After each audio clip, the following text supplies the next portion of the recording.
sea tu nombre. Gracias, Señor, en esta tarde por este privilegio que nos das de poder reunirnos, de adorar y glorificar tu nombre, Señor. Pedimos que tú nos ministres y nos hables en esta tarde, Señor, a través de tu preciosa y bendita palabra, Señor. Gracias por esta nueva oportunidad. Recibe hoy tú toda la gloria y la honra, Señor, en el nombre de tu amado Hijo Jesús. Amén. Y amén. Gloria a Dios. Pueden tomar asiento, mis hermanos, en esta tarde. Aleluya. Gloria al Señor. ¿Cuántos están contentos de estar aquí esta tarde? Amén. Gloria al Señor. Qué bueno. Me alegro mucho, hermanos. Bueno, vamos a pasar en esta tarde a estudiar la palabra del Señor y vamos a tocar un tema que yo creo que es de vital importancia y más en estos tiempos en los que ha de vivir.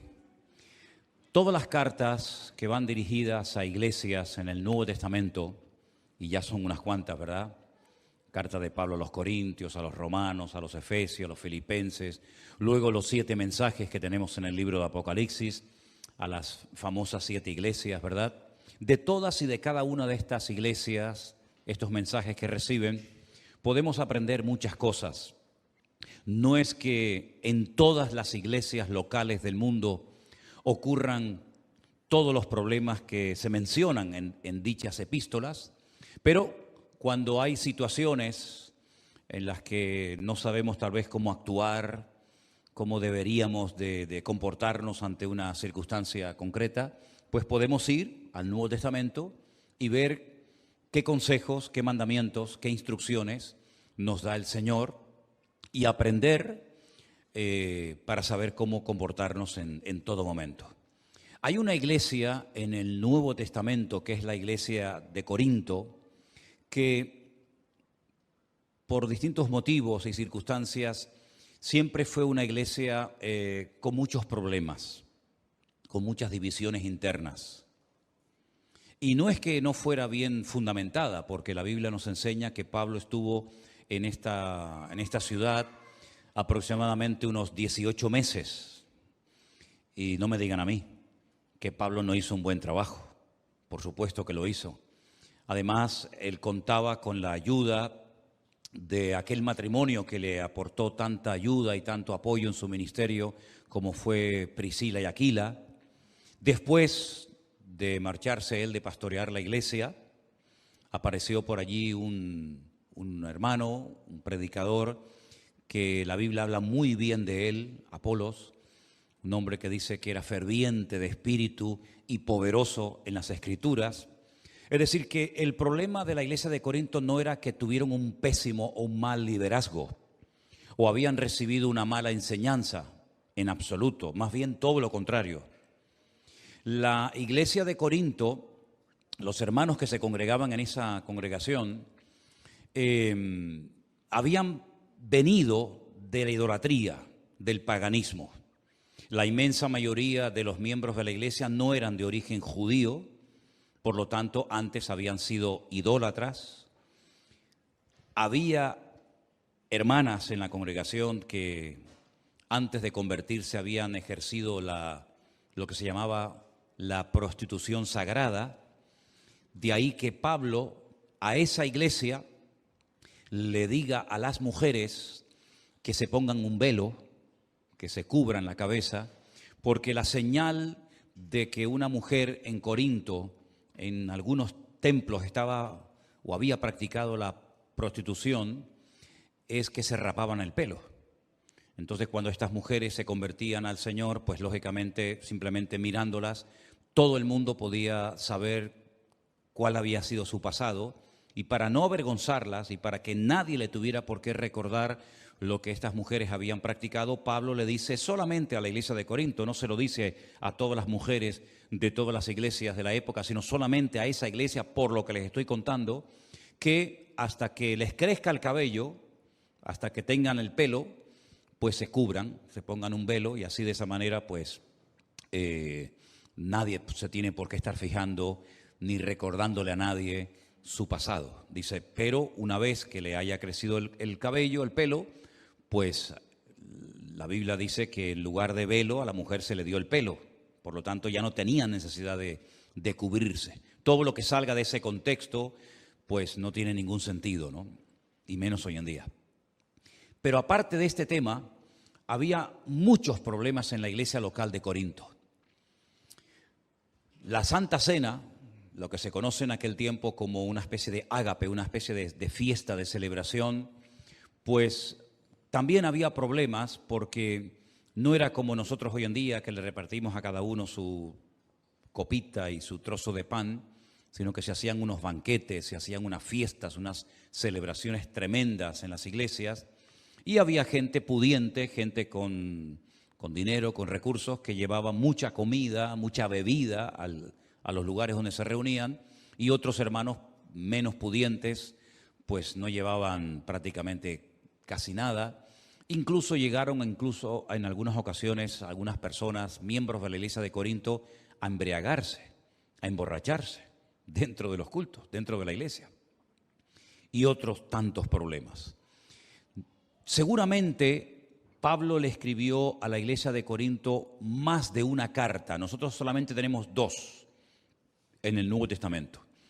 La conocemos como Primera de Corintios y Segunda de Corintios. Pero él hace referencia a otras cartas que no las tenemos en el Nuevo Testamento. Pero las 2 cartas que tenemos nos van a dar mucha información sobre el estado espiritual de dicha congregación. Quiero invitarles, por favor, si han traído su Biblia en esta tarde, que vayan abriendo en Primera de Corintios el capítulo 3. Por favor, Primera de Corintios capítulo 3. Vamos a analizar algunas características de esta iglesia, y mientras estoy exponiendo el tema de esta tarde, que lo hemos titulado Cristianos Carnales, usted pregúntese a sí mismo si usted cumple con estas características o no. Espero que no. Voy a comenzar a leer a partir del versículo 1. Primera de Corintios capítulo 3, a partir del versículo 1 en adelante. La palabra del Señor dice así: de manera que yo, hermanos, no pude hablaros como a espirituales, sino como a carnales, como a niños en Cristo. Os di a beber leche y no vianda, porque aún no erais capaces, ni sois capaces todavía. Porque aún sois carnales, pues habiendo entre vosotros celos, contiendas y disensiones, ¿no sois carnales y andáis como hombres? Porque diciendo el uno, yo ciertamente soy de Pablo, y el otro, yo soy de Apolos, ¿no sois carnales? ¿Qué pues es Pablo y qué es Apolos? Servidores por medio de los cuales habéis creído, y eso según lo que a cada uno concedió el Señor. Versículo 6, yo planté, Apolos regó, pero el crecimiento lo ha dado Dios. Así que ni el que planta es algo, ni el que riega, sino Dios que da el crecimiento. Y el que planta y el que riega son una misma cosa, aunque cada uno recibirá su recompensa conforme a su labor. Porque nosotros somos colaboradores de Dios y vosotros sois labranza de Dios, edificio de Dios. Conforme a la gracia de Dios que me ha sido dada, yo como perito arquitecto puse el fundamento y otro edifica encima, pero cada uno mire cómo sobreedifica, porque nadie puede poner otro fundamento que el que está puesto, el cual es Jesucristo. ¿Cuántos dicen amén? Gloria a Dios. Pablo, lógicamente, cuando le escribe esta carta a la iglesia, no está en la iglesia. Si no, no tendría ningún sentido escribirle una carta a una iglesia estando él presente. Pablo ya está en otra población. Pablo tenía la costumbre de establecer iglesias, nombrar pastores y ir recorriendo diferentes zonas, diferentes lugares, pues para seguir estableciendo iglesias y extendiendo la palabra del Señor. Le llega un informe a Pablo procedente de una familia donde le informan, donde le dicen que en la iglesia de Corinto han surgido una serie de divisiones internas, que la iglesia no anda bien, hablando claramente. Entonces Pablo les escribe una carta que podría ser la segunda que les escribe, y la segunda sería la tercera, ¿verdad? Y una de las cosas que el apóstol Pablo destaca en este mensaje del capítulo 3 es que él está hablando a creyentes. En el versículo 1, cuando dice, de manera que yo, hermanos, esa expresión, esa palabra hermanos, Pablo la utiliza única y exclusivamente para hablarle a creyentes. No es una palabra que Pablo utiliza para dirigirse a todo el mundo. No, cuando él habla de hermanos, habla de gente convertida. Habla de miembros de la iglesia de Corinto. No habla a la gente de la calle que no conocen el evangelio ni han tenido un encuentro personal con Cristo. Cuando él dice hermanos, se está dirigiendo a los miembros de la congregación, los que han entendido el evangelio, los que ya llevan tiempo congregándose en esa iglesia. Por lo tanto, esto es muy importante, porque lo que a continuación les va a decir Pablo va dirigido única y exclusivamente a creyentes, no a inconversos. No a gente que no ha entendido el evangelio, sino a creyentes, cristianos, seguidores de Cristo. Y a esos hermanos de esa iglesia les dice, yo no pude hablaros como a espirituales, sino como a carnales, como a niños en Cristo. Si os dais cuenta, Pablo habla de dos tipos de creyentes. Creyentes que los llama él espirituales y creyentes que los llama, como dice aquí, carnales. Y también utiliza la palabra o la expresión niños en Cristo. Busqué la palabra carnales. Saben que el Nuevo Testamento se escribió en griego. Y la palabra que utiliza Pablo cuando habla de carnales es esta que veis ahí en la pantalla. Sarquicos. Y la traducción literal de esa palabra sería mundanos. Mundanos. Es decir, no se estaban comportando los hermanos, los cristianos, los creyentes de la iglesia de Corinto como creyentes, sino como auténticos mundanos, carnales, dice aquí esta versión Reina Valera.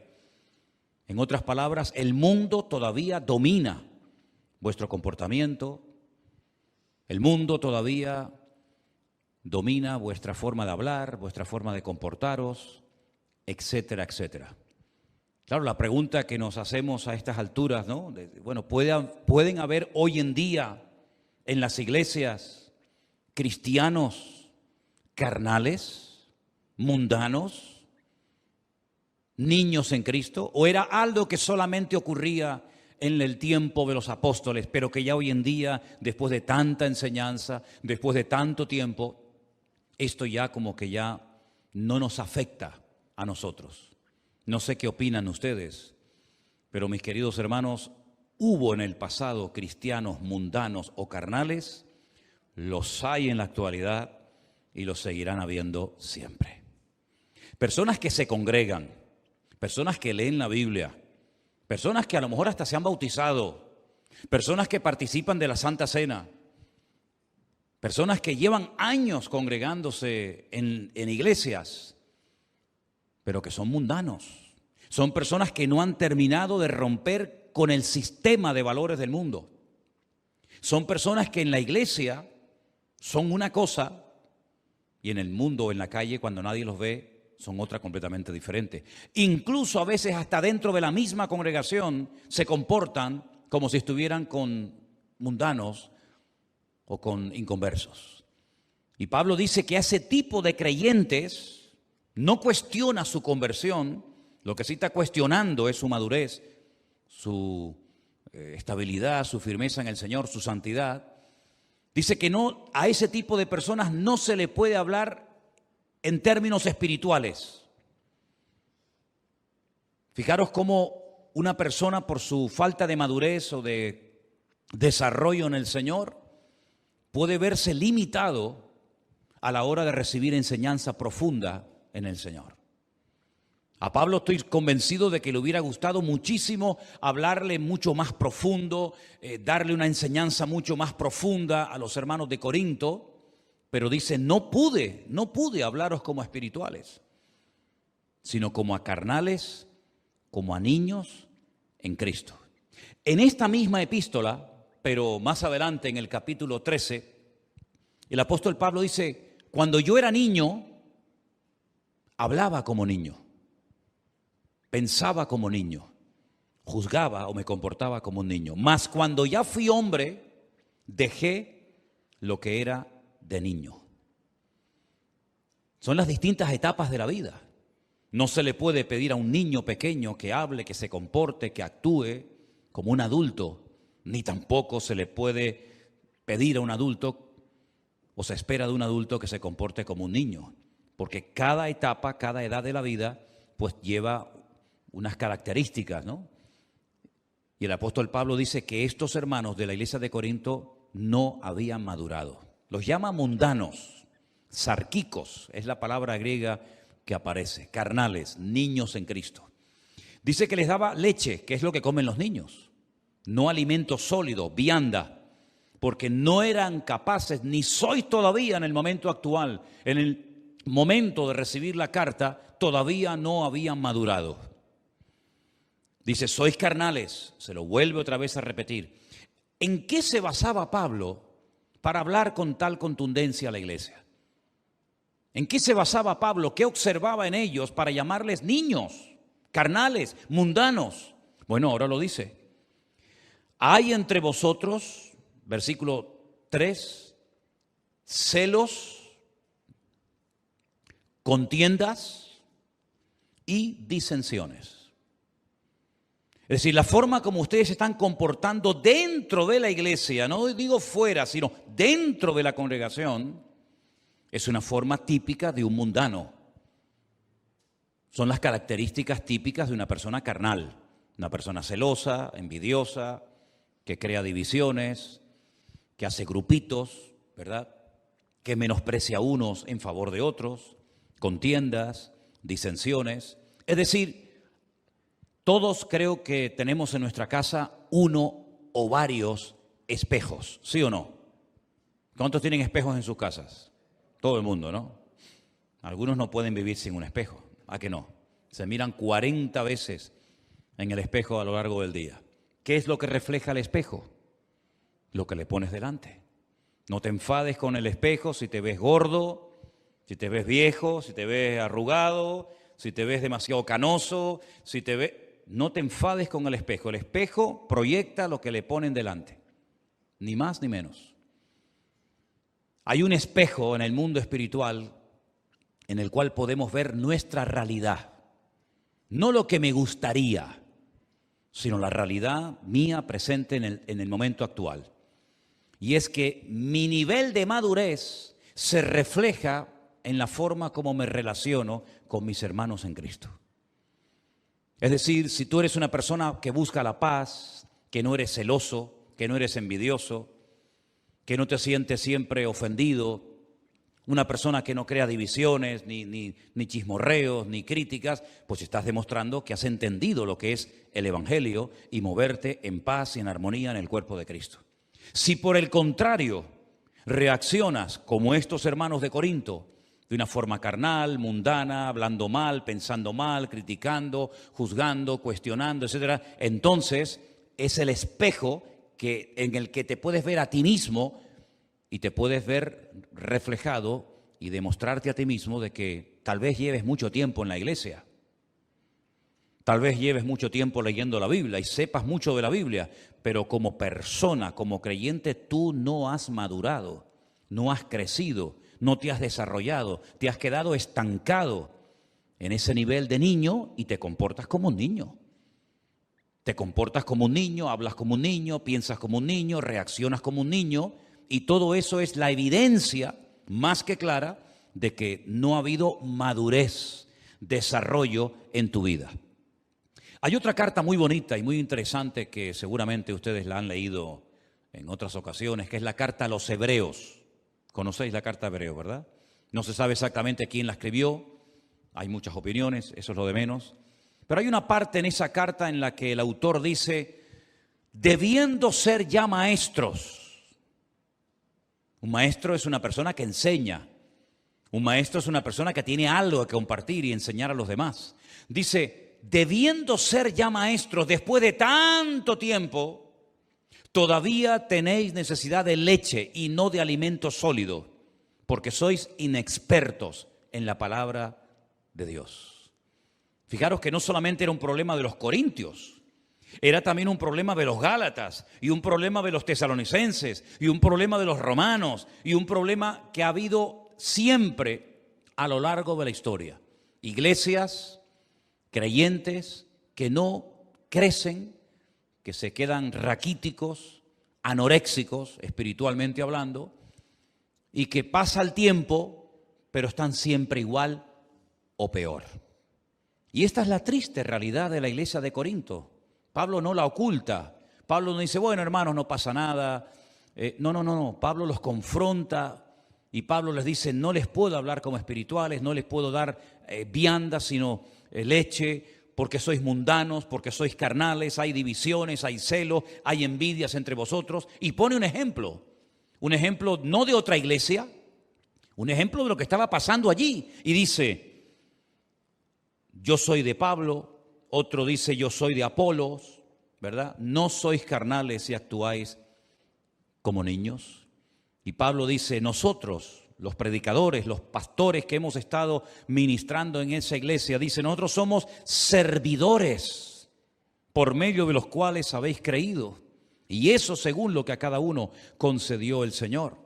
Más adelante en el versículo 9 dice, nosotros somos colaboradores de Dios y vosotros sois labranza de Dios, edificio de Dios, colaboradores, servidores, instrumentos al fin y al cabo, y ellos lo que estaban haciendo es seguir al instrumento en vez de seguir al Dios que usaba el instrumento. Es como si terminamos adorando, no sé, el martillo, el destornillador o cualquier otra herramienta y no nos damos cuenta de que detrás de ese instrumento, detrás de esa herramienta, hay una mano, hay una persona con nombre, con apellido. Exactamente igual ocurre en la obra de Dios. Dios puede utilizar mucho a un hombre, Dios puede utilizar mucho a una persona a la hora de predicar, a la hora de enseñar, a la hora de fundar una iglesia, a la hora de hacer muchas cosas, pero detrás de ese instrumento, detrás de esa persona de carne y hueso está el Señor, que es al que tenemos que seguir, honrar y adorar, y no al instrumento que Dios está utilizando. Amén, hermanos. Yo he hecho una pequeña lista de 10 características de los cristianos carnales, de los niños en Cristo. Vamos a ir punto por punto analizando cada uno de ellos, y mientras hablamos de cada uno de estos puntos, pregúntate a sí mismo si te sientes identificado o no con lo que voy a compartir. Característica número 1 de los cristianos carnales poco desarrollados o nada desarrollados en Cristo. Se mueven por emociones y sentimientos. Quiero que todos juntos leamos este primer punto, por favor. Se mueven por emociones y sentimientos. ¿Es malo emocionarse o expresar algún tipo de emoción o de sentimiento? No. Dios nos ha creado con la capacidad de llorar, de reír, de emocionarnos, pero las emociones y los sentimientos pueden ser traicioneros, porque son fluctuantes, son cambiantes. No sentimos lo mismo ahora que cuando teníamos 14 años o cuando teníamos 8 años. No sentimos lo mismo todos los días de nuestra vida, ni nos emocionan, ni nos atraen siempre las mismas cosas que a lo mejor hace años sí. Porque vamos cambiando, vamos progresando, ¿verdad? Y no es lo mismo un niño lo que siente, por lo que se emociona con sus juguetes, con sus amigos, que un hombre, una mujer ya casada, con familia, con hijos, ¿verdad? Los sentimientos son fluctuantes, son cambiantes. Y el creyente no puede ser fluctuante. Ahora creo muchísimo, mañana no creo nada. Ahora leo muchísimo la palabra de Dios, mañana no quiero saber nada de la Biblia. Ahora voy a la iglesia y amo al Señor y quiero servir al Señor. Dentro de 15 o 20 días ya no me quiero congregar más porque no me hablaron, no me saludaron, no me llamaron, no sé qué, no sé cuánto. Eso es el peligro de dejarse llevar o guiar o pastorear por sentimientos y por emociones. Y este tipo de creyentes poco maduros, poco estables, poco o nada firmes en el Señor, son gente emocional. Gente que los ves un día y se quieren comer el mundo. Y al poco tiempo ves que el mundo se lo comió a él. Son gente emocional, gente fluctuante, son personas manipulables, son personas que no tienen estabilidad en el Señor. Y hoy en día, si algo necesitamos los cristianos, es estar bien firmes y estables y constantes en las cosas del Señor. Amén, hermanos. Porque el mundo cambia tan rápido. La vida que estamos llevando hoy en día, hace poco tiempo atrás, era completamente diferente. Y la vida cambia continuamente, pero el Señor permanece para siempre, porque Él es el mismo ayer, hoy y para siempre. ¿Cuántos dicen amén? Segunda característica de los niños en Cristo, de los cristianos carnales, no aceptan un no por respuesta, ni de Dios ni del hombre. Siempre quieren salirse con la suya, como los niños, ¿verdad? Como le digas al niño, no hay más caramelos. Tercera Guerra Mundial. Se te tira al suelo. Bueno, los nuestros no, porque son santos, ¿no? Pero a veces vemos por ahí cada escena que yo digo, madre mía, increíble. Y al final la madre cede y le dice, bueno, toma, para que se calle. Ya ganó el mocoso.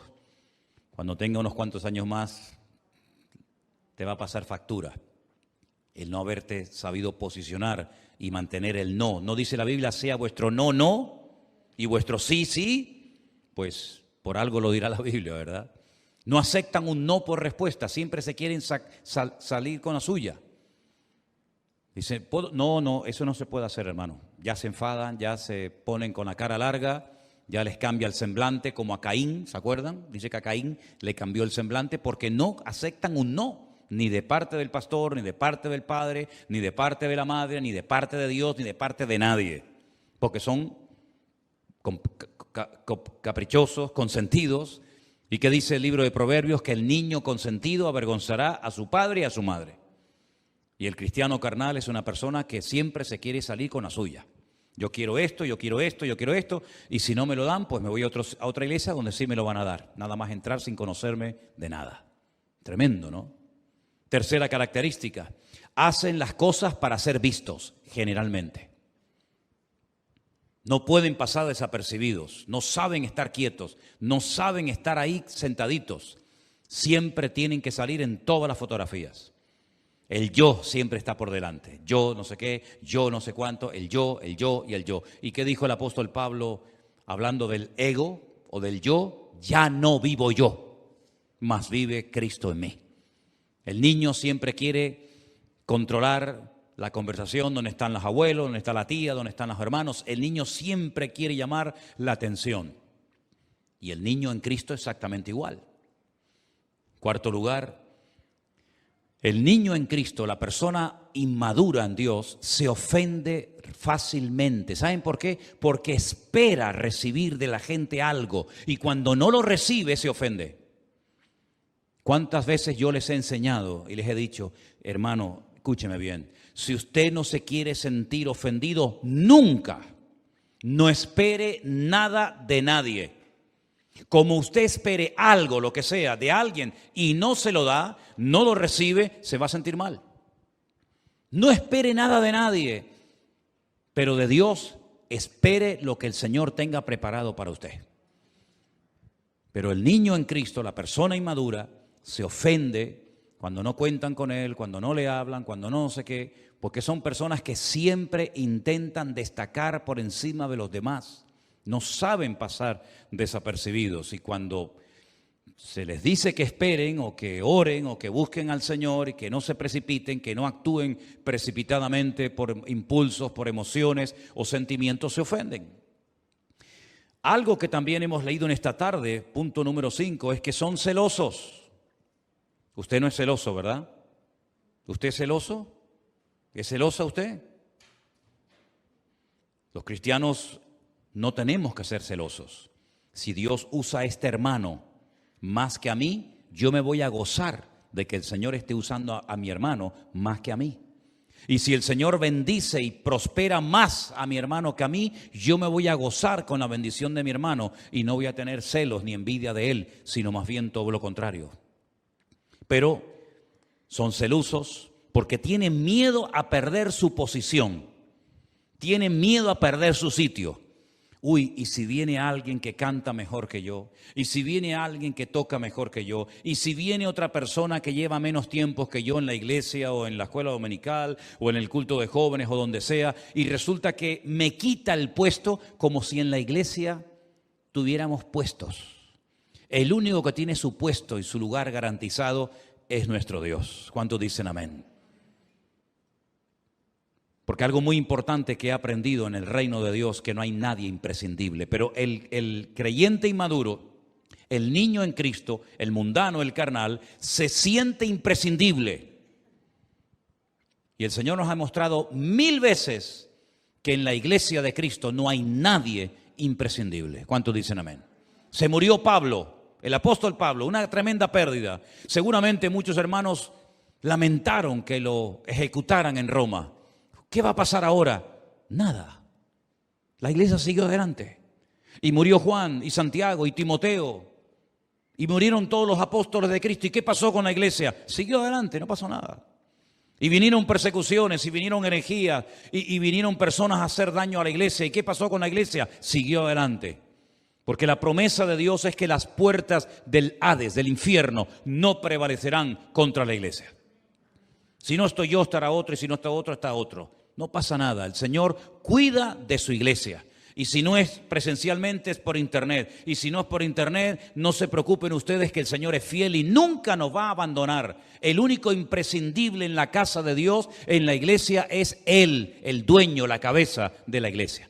Ni tú ni yo somos imprescindibles. ¿Cuánta gente ha pasado por esta iglesia? ¿Cuánta gente ha pasado?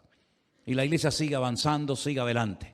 Porque la iglesia no es del hombre. Una verdadera iglesia, quien la sustenta y quien la cuida es el dueño de la iglesia, que es el Señor Jesucristo. Y si no toca uno la batería, no te preocupes, mañana viene otro. Y si no, no pasa nada. Y si no hay pastor, vendrá otro. Y si no, siempre es así. El Señor nos ha demostrado que al único que tenemos que anhelar que esté siempre es a Él y a su presencia. Un punto muy importante también, el número 7, es que siempre están a la defensiva. Cualquier mensaje que uno predique ya se lo toman, se sienten aludidos, porque siempre están con la escopeta cargada, siempre están con las uñas para afuera, a la defensiva. Esto lo está diciendo por mí, seguro. Yo sé que esto me lo está diciendo a mí. Gracias al Señor, con 60 años que voy a cumplir dentro de poco tiempo, nunca he necesitado de un micrófono para decirle a una persona en su propia cara lo que he sentido de parte de Dios decirle. No necesito utilizar el púlpito para decirle a usted, hermano y hermana, lo que creo de parte de Dios que le tenga que decir. ¿Cuántas veces, tal vez ustedes no lo saben, porque si no lo digo, ¿cómo lo van a saber? Pero ¿cuántas veces ha terminado un culto y se me han acercado unas cuantas personas y me han dicho, hermano, hoy el mensaje era todo para mí? Hoy el Señor me habló y resulta que hace 10 minutos me lo dijeron 4 personas y él o ella no se habían dado cuenta. Porque la palabra de Dios es para todos. Y cuando un pastor, por lo menos yo no sé lo que hacen los demás ni me interesa, pero yo cuando predico para toda la congregación y que cada uno sea ministrado conforme a la necesidad de su corazón. Y si el Espíritu Santo te ha hablado y te ha sentido aludido, no te ofendas, dile gracias Señor, porque en esta iglesia cada vez que vengo, tú siempre me hablas. ¿Cuántos dicen amén? Yo particularmente, yo he sido muy pocos años miembro de iglesia porque desde muy joven estoy predicando. Casi de los 17, 18 años estoy predicando y pocas veces he sido miembro de una iglesia.